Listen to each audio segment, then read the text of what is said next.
നിയമസഭാ തിരഞ്ഞെടുപ്പിലെ സ്ഥാനാർത്ഥി നിർണയവുമായി ബന്ധപ്പെട്ട കോൺഗ്രസ് പാർട്ടിക്കുള്ളിൽ നിലനിൽക്കുന്ന അനിശ്ചിതത്വത്തിനിടെ കണ്ണൂർ എന്ന വികാരം പങ്കുവച്ച് മുതിർന്ന നേതാവ് കെ സുധാകരൻ രംഗത്തെത്തിയത് രാഷ്ട്രീയ കേരളത്തിൽ വലിയ ചർച്ചയായിരിക്കുകയാണ്.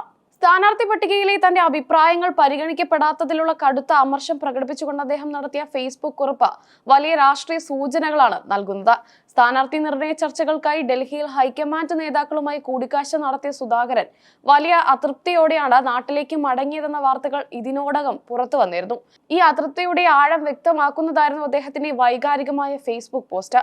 കണ്ണൂർ എന്നത് എന്റെ ഹൃദയ രക്തമാണ്. കണ്ണൂരിലെ കോൺഗ്രസ് എന്നത് എന്നും എന്റെ മേൽവിലാസം തന്നെയാണ്. സുധാകരൻ ഫേസ്ബുക്കിൽ കുറിച്ചു. ഒരു മുതിർന്ന നേതാവ് എന്ന നിലയിൽ പാർട്ടിയിൽ തനിക്കുണ്ടായ അവഗണനയോടുള്ള പരോക്ഷമായ മറുപടിയായാണ് ഈ വാക്കുകളെ രാഷ്ട്രീയ നിരീക്ഷകർ കാണുന്നത്. താൻ അറിയാത്ത കണ്ണൂരില്ല, തന്നെ അറിയാത്ത കണ്ണൂരുമില്ല എന്ന അദ്ദേഹത്തിന്റെ പരാമർശം കണ്ണൂർ രാഷ്ട്രീയത്തിൽ തനിക്കുള്ള വേരോട്ടവും സ്വാധീനവും എത്രത്തോളം ഉണ്ടെന്ന് ഓർമ്മിപ്പിക്കുന്നു.